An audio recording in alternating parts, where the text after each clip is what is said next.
Hey everyone, welcome to We Live in Color. I'm your host, Deaunte Damper. Now, before we begin, remember to like, share, and subscribe to Converge Media. You'll find more about our blog posts, community events, A Day with Trey, Back to Basa, you name it. Look for that and more at whereweconverge.com.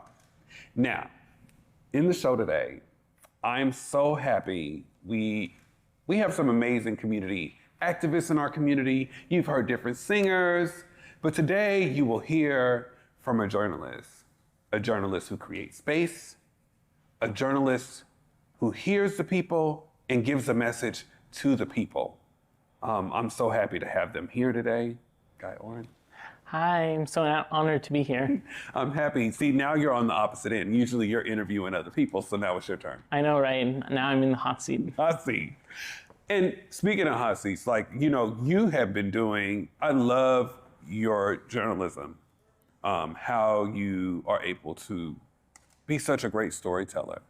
And I've always just wanted to know and been intrigued about your journey. So were you born into activism? We were talking about that earlier. Kind of, yeah. I remember, the first time I went to an Iraq War vigil, I was 5. Wow. My family, my dad was an anti-occupation activist. We're Israeli American, and I moved here to Seattle when I was 4. And I think I've always had this awareness a little bit about what's going on in the world, and really my upbringing and cultural values were really ingrained in this idea of justice, repairing the world, also known as tikkun olam. And I really think that really shaped me as I grew up. During high school and college, I got more involved in community organizing. And through that, I found journalism as a way to really kind of share more of the narratives in our community and uplift voices that haven't been heard or have been deplatformed. People have been speaking out forever, but the media has prioritized those with money, those with status. And so I really wanted to just try to disrupt that a little bit and bring the focus back on community. And you started that in college, right? Yeah. Do you remember your first piece? Yeah, my first article, I wrote it with my friend named Day, and he and I submitted a public records request for the city and wanted to learn how much the city was spending on sweeps. And so we found out that the city spent more than $10 million in 2017 sweeping unhoused people and really doing a lot of violence, against our unhoused neighbors.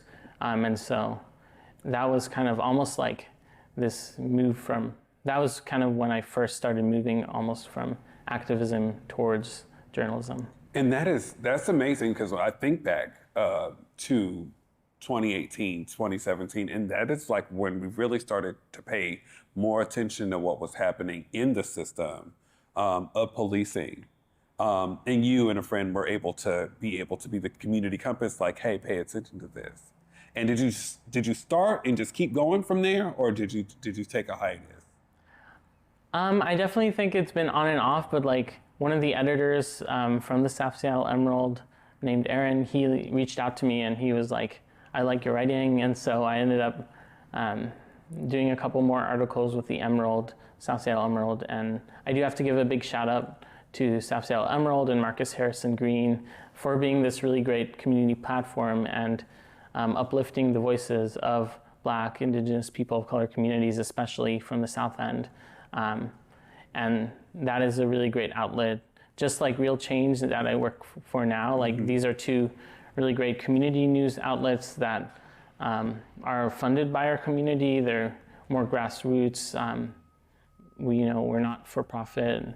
And so. Yeah, and I think that, a lot of the work that you were doing during the Emerald was so important, because it was during pandemic.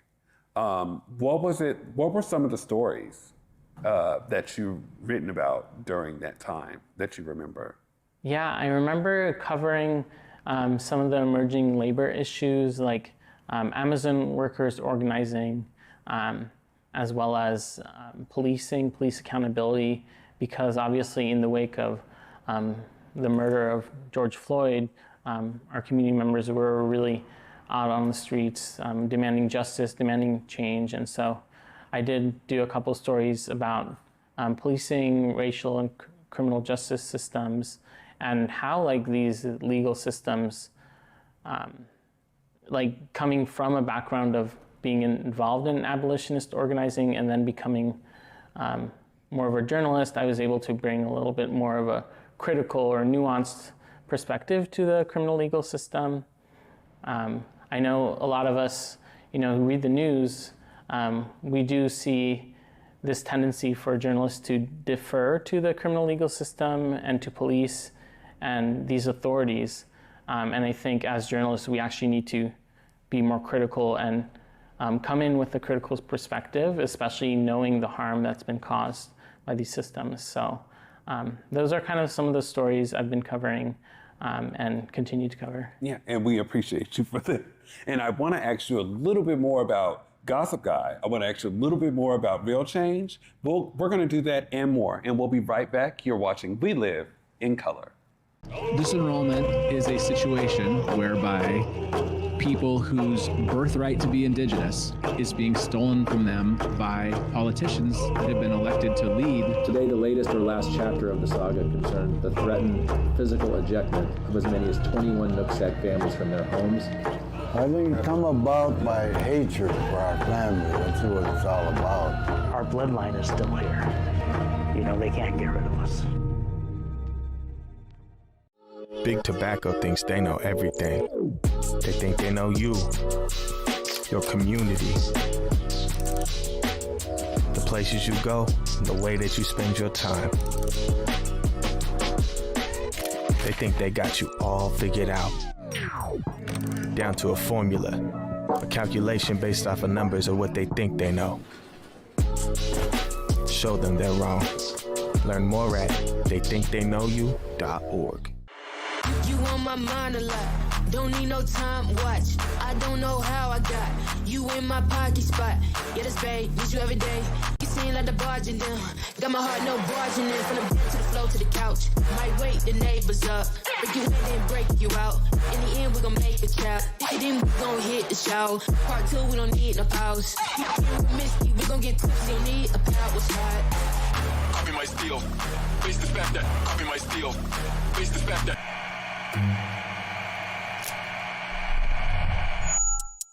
Hello, welcome to Elite Insights with Carlos Imani.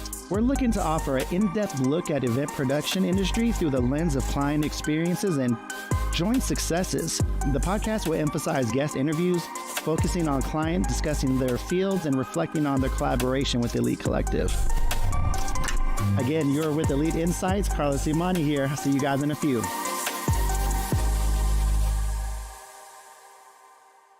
And we're back with We Live in Color. I'm here with Guy Oran talking about more journalism, more community access that you actually are giving to community members, right?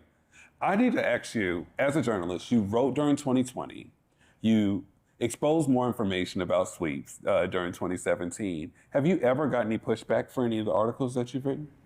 I've definitely gotten some pushback, from various directions. As a journalist, we're always trying to be receptive. Like if we make any factual errors, we have to correct that. It is so important with so much misinformation in our community to really update the facts. But I've also gotten pushback, from people with different perspectives, different ideologies.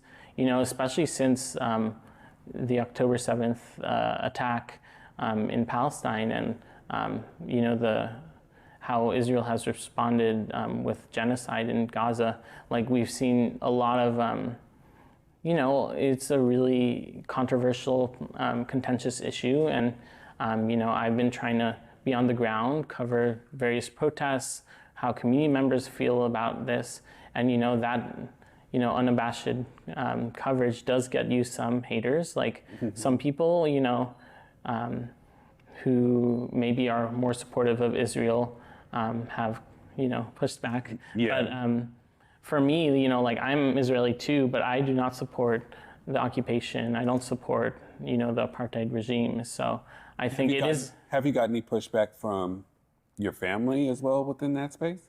Yeah, there's been like some tough conversations, and I think sometimes I empathize with people who have Trump supporting family members, because it does feel a lot like that when I'm talking sometimes with some of the more hardline Zionist people in my family. And so it is something important to just stand in your principles and like be okay to have those conflicts, and just like understand that like we can be in relationship and yet have some fundamental disagreements, and sometimes that also means we need to challenge each other a little bit. Yeah, and I think that's what I love so much about a lot of your articles. It humanizes a lot of our community members in other media spaces where they're being critical. And I remember meeting you, I met you at different events, popped up with you at different events, and I think that a lot of the times that I have seen you, when we've been able to lay our hair down at different queer events in our community, how does who you are impact your writing? Yeah, I do think that does impact me a lot, growing up as a, queer, Jewish person of color in Seattle, all these various labels, also growing up middle class, obviously that's also perspective that you have to name, but that has really shaped who I'm in community with and really changed my perspective so much. And being there to really open up my worldview and try to look through the shoes of so many different people in our community, because we are not a monolith. We have so many different perspectives and stories, even within this umbrella of queer people of color, queer community of color. And also one of my, I really found a lot of community within our queer community of color here in Seattle, both at the University of Washington when I was an officer with Queer People of Color Alliance, and then showing up to groups here just in Seattle. I've really found recognition and this sense of community and belonging that I think it's really hard to find. Yeah, and I feel like your messaging in a lot of your writing, especially when you were writing about our queer community, is that, right? And you just don't do it there. More recently, your articles about our community members seeking asylum have been so impactful. And what made you write? I know what made you write about it, but how has that been with our community members? Because you've really been one of the biggest messengers out there for it. Yeah, I mean, I've just been trying to be consistent and show up and connect with people, build relationships with asylum seekers. I talked to someone who, fled from Angola and had, together with his friend, made this long journey all the way up to, from Brazil all the way to the US, and just finding out these harrowing stories and really trying to honor that, honor people, stories, and shout out, what they need. I also think I try to approach it from a perspective of the most impacted people. So oftentimes people go right away to elected officials to ask what their comment is, or even talk to an NGO. And my kind of instinct is first to try to get to the people who are most directly impacted, and then work my way to be hey, government, hey, NGOs, what are you doing to kind of address this? Where are the gaps? Why is there not enough shelter for people? And then the last thing I really wanted to make sure in my coverage is to not misinterpret or not repeat poor framing. I think a lot of the media right now talks about the migrant crisis, but it's not the migrant crisis. there's a lot of people coming into the U.S. from like leaving war or other political instability, often caused by the U.S. foreign policy. And actually, it's the federal government's inability to provide any decent housing, any good like legal pathways for people to get asylum quickly. That's created the humanitarian crisis. It's the inaction from the federal government. So it's not the migrants' fault for not having adequate housing. That's real. I'm actually some more about that during the break, but we'll be right back with We Live in Color tribute. You are watching We Live in Color. 1 in every 500 African Americans in the U.S. suffers from sickle cell disease. 1 in 3 African American blood donors is a match for patients with sickle cell. 1 appointment to donate blood with the American Red Cross can help save a life. Will you be that one? Visit redcrossblood.org/ourblood today to schedule an appointment at a location near you.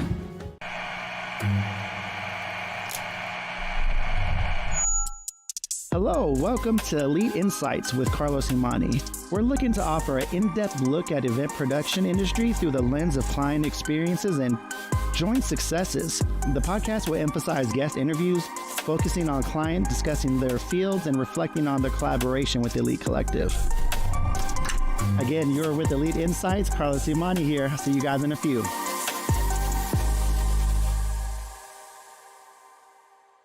Big Tobacco thinks they know everything. They think they know you, your community, the places you go, the way that you spend your time. They think they got you all figured out, down to a formula, a calculation based off of numbers of what they think they know. Show them they're wrong. Learn more at theythinktheyknowyou.org. Africatown Plaza is our latest affordable housing development project. It's 126 units of affordable housing over community commercial space. It's the first time in my career, and I've been doing this for 10 years, that I was able to design for people who look like me. Africatown Plaza is a beacon of hope. Africatown Plaza is a love letter to the community.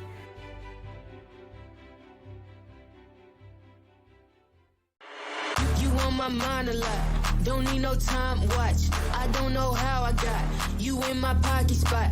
Yeah, that's babe, need you every day. You seem like the barging down, got my heart no barging in. From the bed to the floor to the couch, might wake the neighbors up, but you in and break you out. In the end, we gon' make a child. Then we gon' hit the show. Part 2, we don't need no pause. We miss you, we gon' get tipsy, don't need a power spot.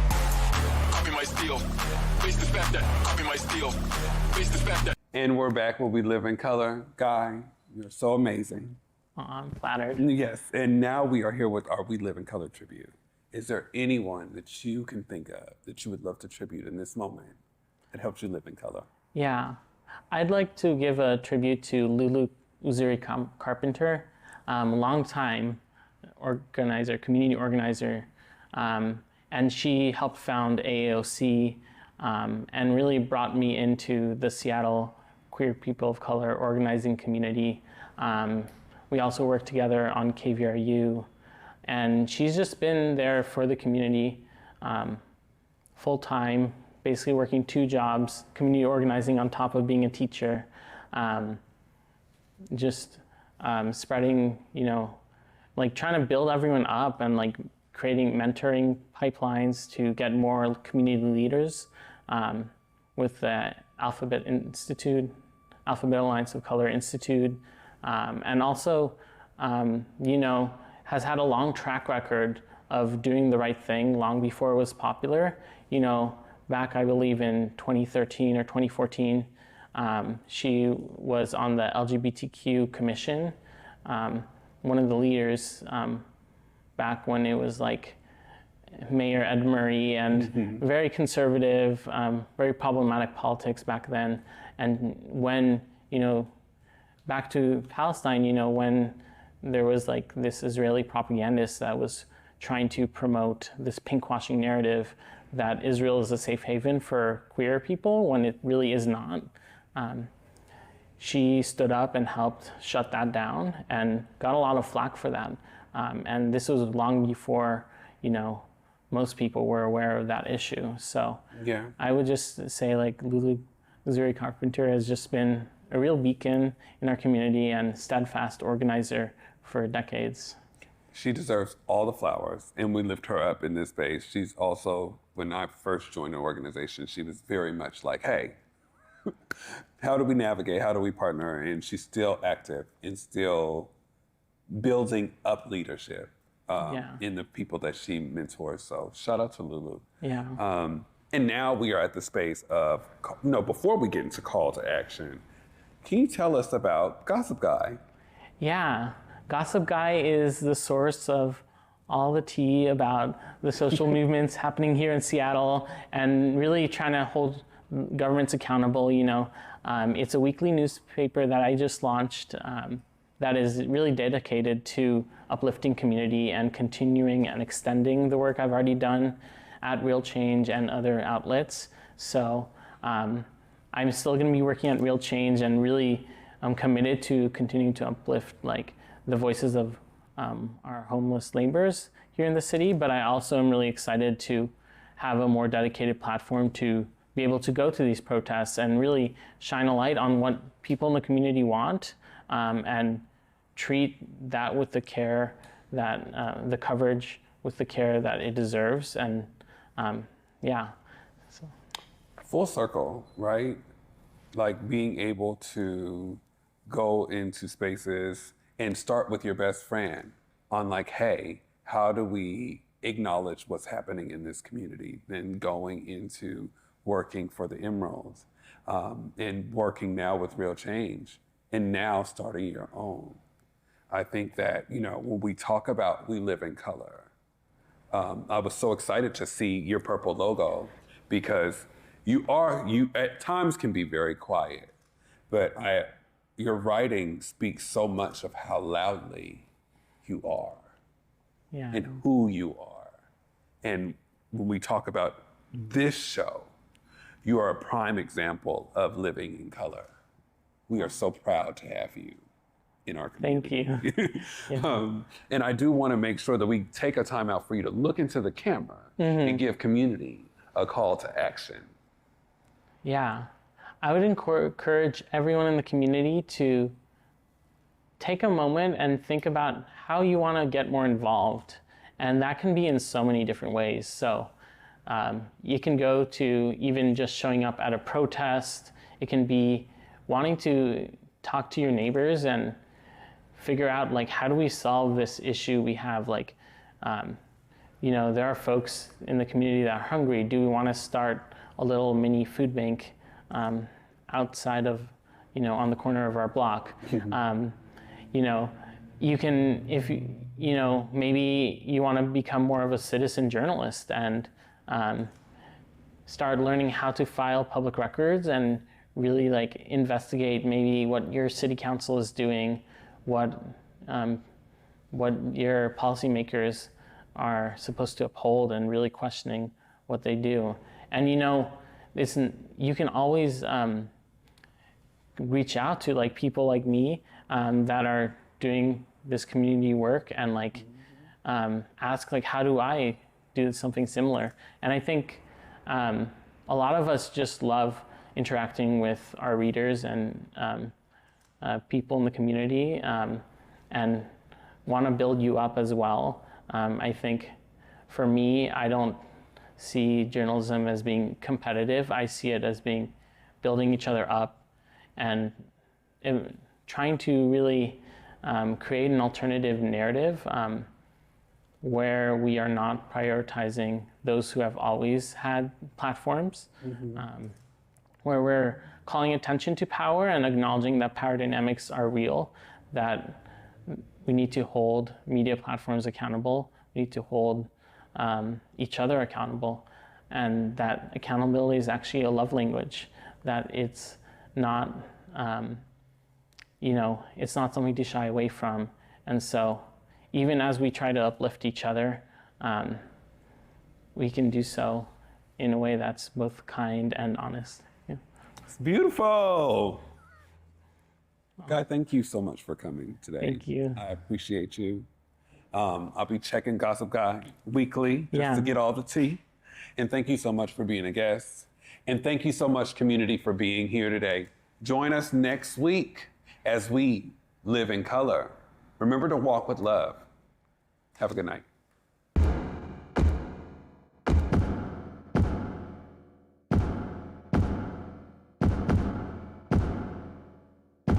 Hey everybody, Deaunte Damper. To learn more about our blog posts, community events, and more, go to whereweconverge.com.